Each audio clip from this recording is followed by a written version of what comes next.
Bismillahirrahmanirrahim. Alhamdulillahi rabbil alamin. Wabihi nasta'inu ala umuri dunya waddin. Wassalatu wassalamu ala ashrafil anbiya'i wal mursalin, habibina wa maulana sayyidina Muhammadin wa ala alihi wa sahbihi ajma'in. Rabbi shrah li sadri wa yassir li amri wahlul 'uqdatam min lisani yafqahu qawli, amma ba'du.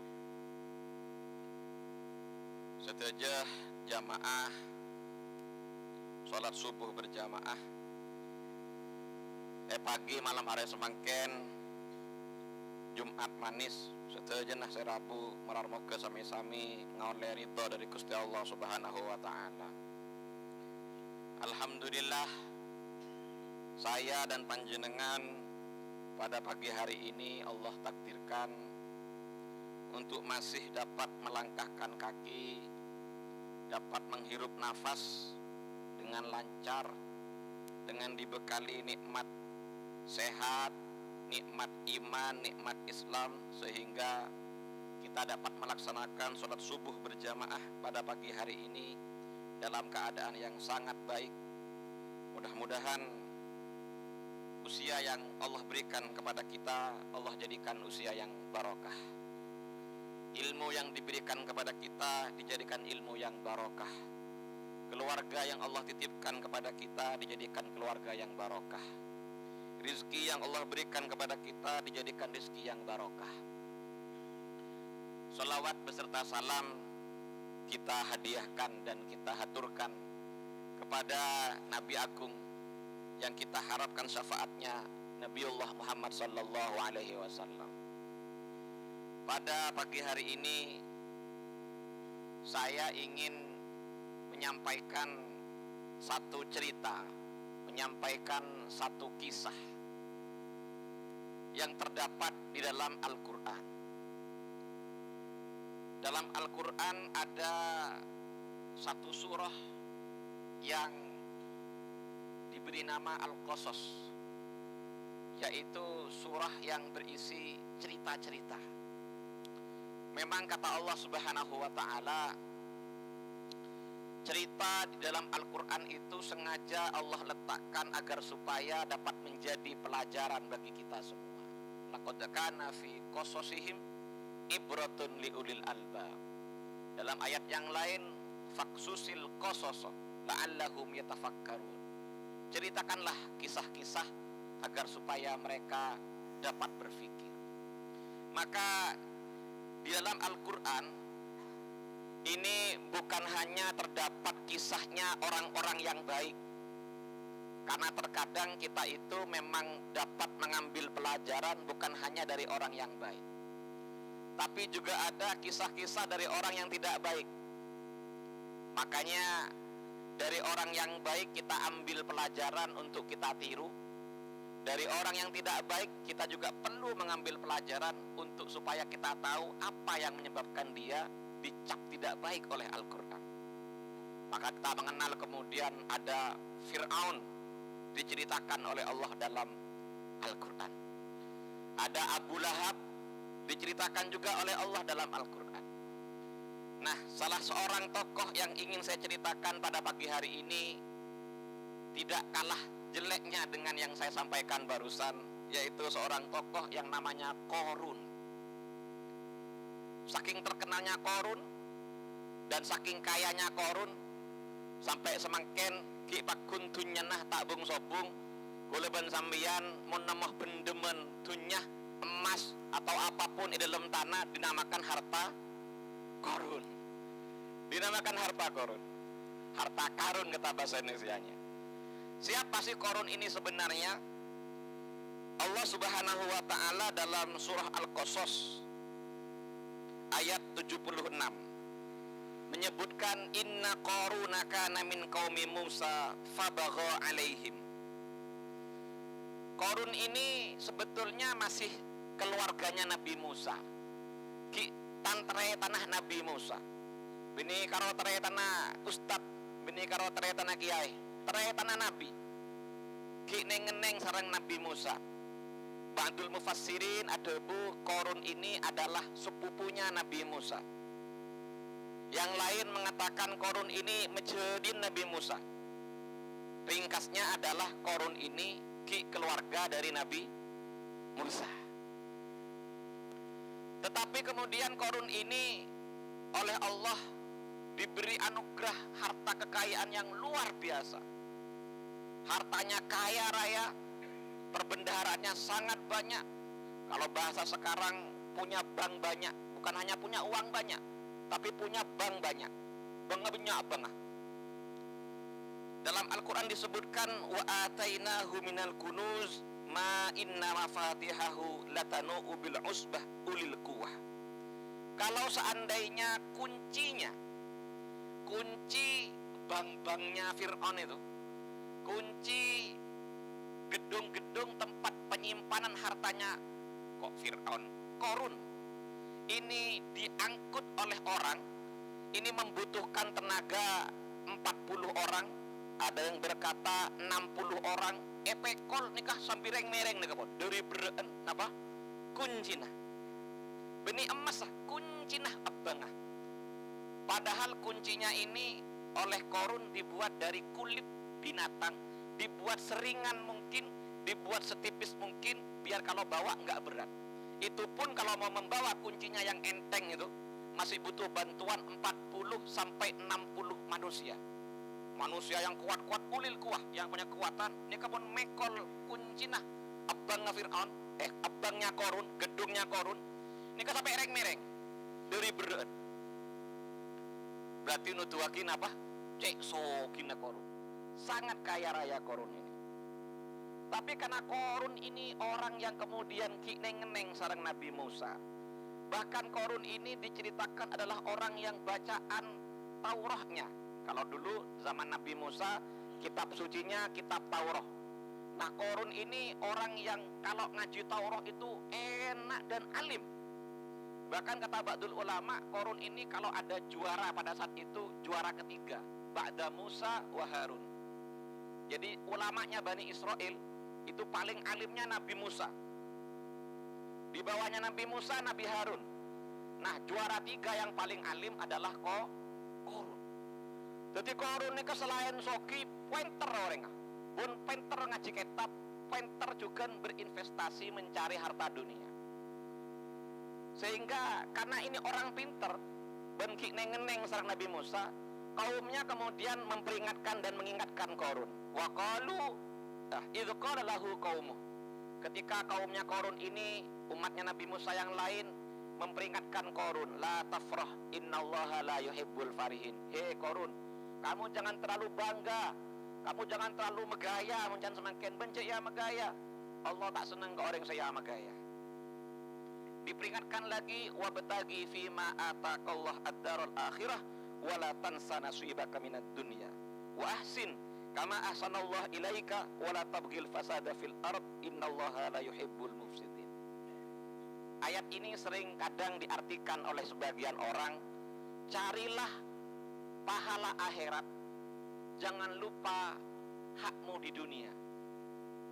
Cepon sebagian orang ayat nikah pas kebe dalil ya bejeng kena keng bejeng alakoh. Akhirat ya akhirat kena keng muntunya kudu kelakoh. Walatan sa nasibaka minat dunia. Sebetulnya ayat ini tidak begitu dalam konteks pemahaman yang lebih tepat. Karena ayat ini sedang berbicara seolah-olah ingin mengajarin Qarun, Qarun, hartamu itu jangan semuanya kamu buat foya-foya. Hartamu itu tunaikan haknya. Artinya gimana? Kalau kamu ingin jadi orang baik, bukan berarti kamu itu harus hartamu kamu buang ke laut, lalu kamu kemudian i'tikaf di masjid. Bukan begitu. Gak apa-apa kamu kaya, gak apa-apa kamu punya dunia, tapi gunakan duniamu itu untuk akhirat. Gunakan hartamu itu untuk Allah. Maka ini menjadi pelajaran bagi kita semua. Gunakan rumahmu untuk akhirat. Cari cara bagaimana supaya rumahmu bernilai pahala.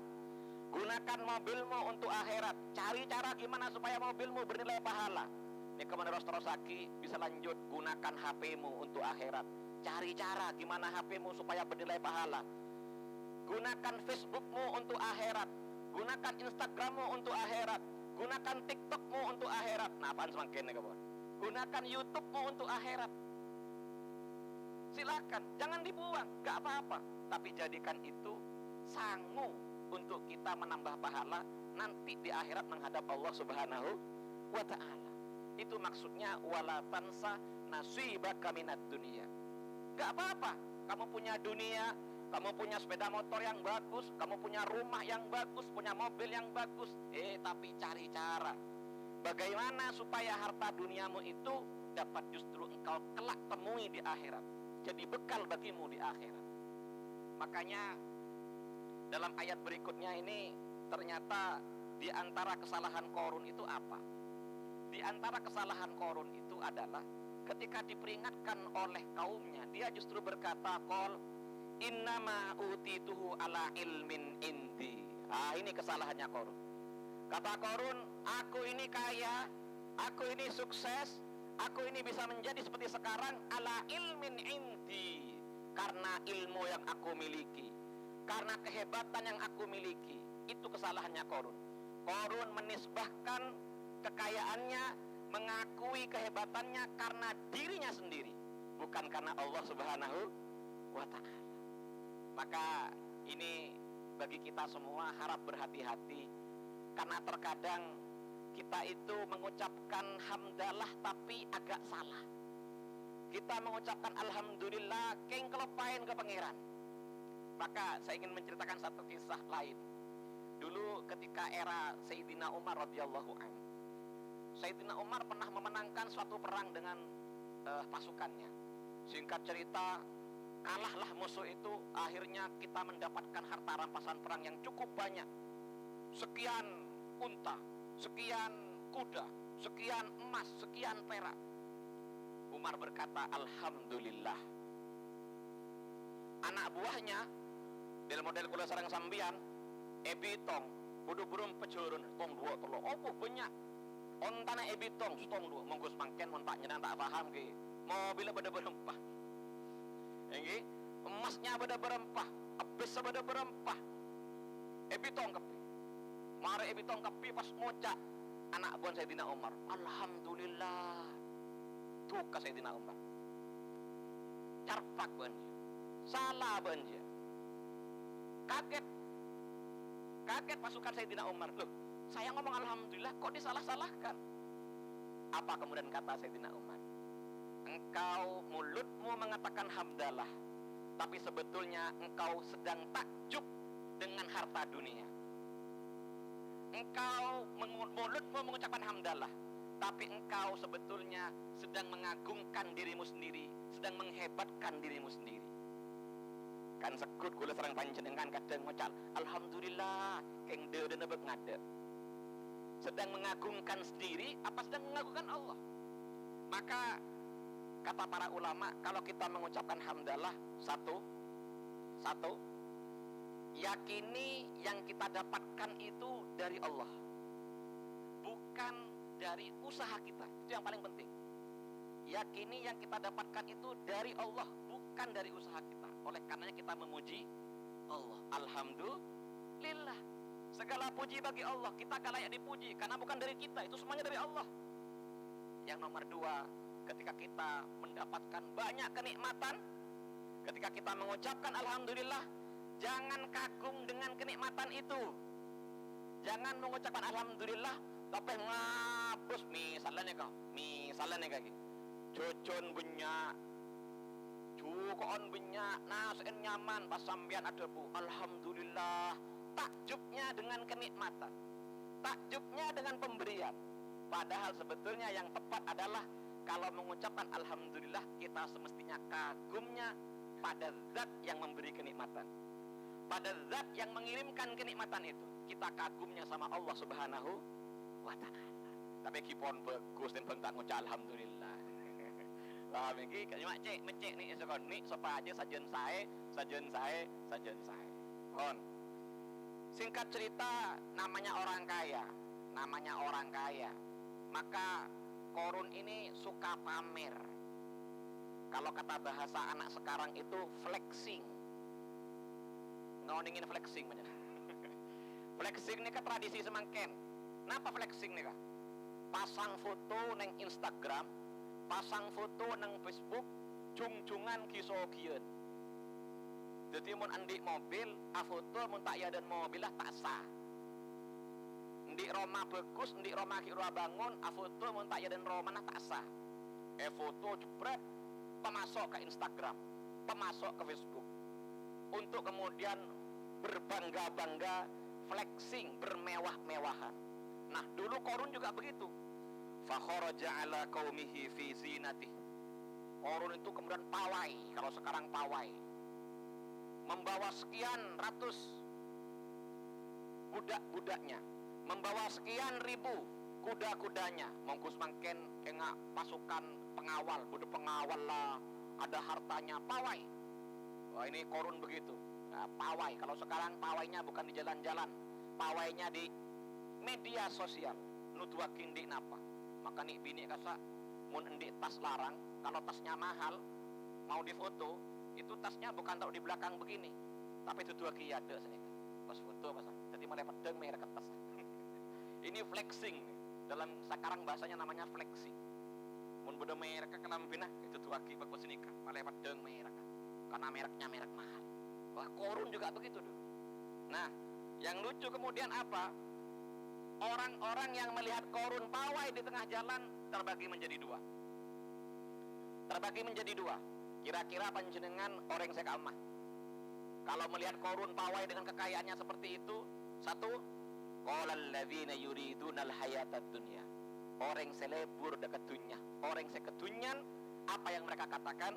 Ya laitalana mislama utiya Korun. Duh, cek saking ya, di dunia ngak Korun. Wah, seandainya ya punya harta seperti Korun. Mak nikaka tiga yang kuda sareng sambian kepi. Bedo orang numpak mobil bagus, jangan dia mobil ya. Bedo orang numpak kendaraan sesaet, jangan dia ngajiran nyaman. Bedo Roma bagus, jangan saking kondi Roma ngaji. Terus begitu. Kita itu kagum terhadap harta dunia dan kemudian kita itu pengen punya seperti itu. Ah itu orang yang kedunyan. Oleh Allah mensifatinya kedunyan. Kenapa? Karena gampang sekali tolak ukurnya. Makanya begini. Mun panjenengan lebur ibadah, nika latihan. Latihan kagumlah terhadap orang-orang yang beribadah, kagumlah terhadap kebaikan-kebaikan yang dilakukan. Tapi kita akan jarang. Misalnya pada orang berangkat Jumatan kol sanga. Kita jarang ngocok. Hebat ya. Kol sanga lah berangkat Jumatan. Walaupun ngocak engak nikah, tapi kadang kalau kayak ngocak tak tero untuk nero. Minimal tak tero doa ke Gusti Allah, ya Allah, pebisa aki abdinah sopa aja juga bisa nente kebagusnya orang akati kakasa. Tapi pun bodo orang numpak mobil Fortuner, numpak mobil Alphard, numpak mobil serang larang, pas ngangkat tanang, ya Allah, pandi aki abdina Alphard, pandi aki abdina Fortuner, pandi aki abdina mobil. Nyon ke pangeran. Kenapa kalau melihat orang yang ahli sujud, ahli Quran, ahli ibadah, ahli jamaah, kita tidak mengangkat tangan kita lalu berkata kepada Allah, ya Allah, betetiaki abdina ahli ibadah juga. Karena kita ternyata didikannya masih didikan cinta dan kehayatan dunia. Maka kalau engak, dia akan rumus dari Sayyidina Ali bin Abi Thalib.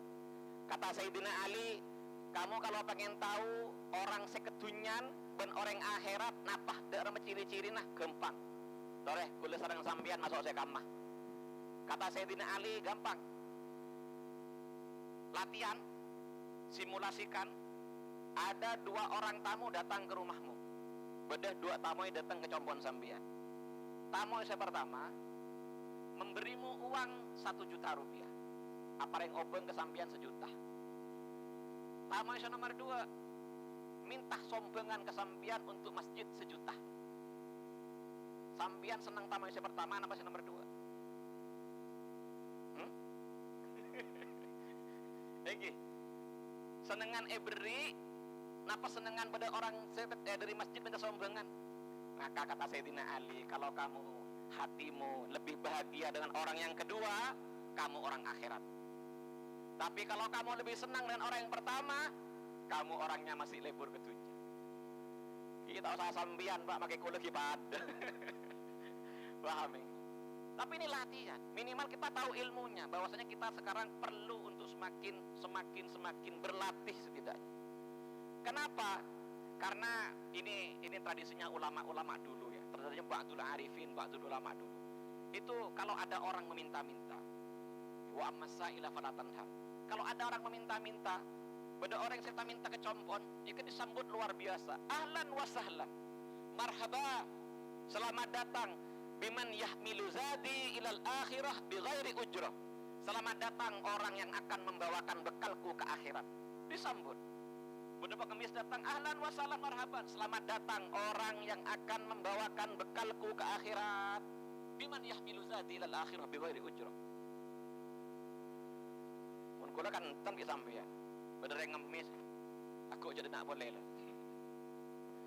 Mali beliin dinan. Jadi silain boleh. Ini berlatih. Makanya kelompok kedua ketika melihat kemudian Qarun lewat seperti itu, qala alladzina utul ilma wailakum sawabullah khairun liman amana wa amila sholiha wa la yulaqaha illa shakir. Wah, celaka banget. Apa yang Allah janjikan di akhirat lebih bagus, lebih abadi, lebih sae tembeng apa yang dipertontonkan oleh Qarun. Singkat cerita para rabu saja, Qarun ini kemudian oleh Nabi Musa dimintai zakat. Qarun, ayo majar zakat Bu Andrea. Setiap 1000 kambing, 1 kambing. Zamannya dulu Nabi Musa, benih sekarang. Setiap 1000 emas, 1 emas. 1000 dirham, 1 dirham. Qarun ini kan orang soki tapi cerek. Dan Qarun sini ke bebon Nabi Musa. Tore dil-dilan bebon.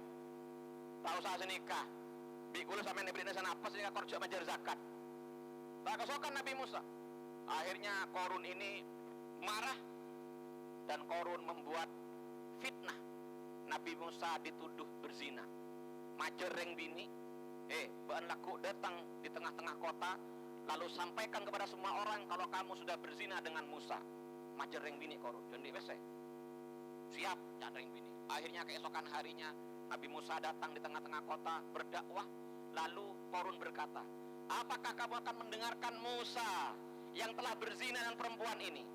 Nabi Musa ini kegogok Pak. Gogok luar biasa Nabi Musa ini. Nabi Musa ini kan botor aja, enggak bego, tak usah bego, yang gak betul. Kuat Nabi Musa. Nah aku menggu bahasa kasar gogok. Si perempuan tadi yang sudah berencana dari rumah ingin memfitnah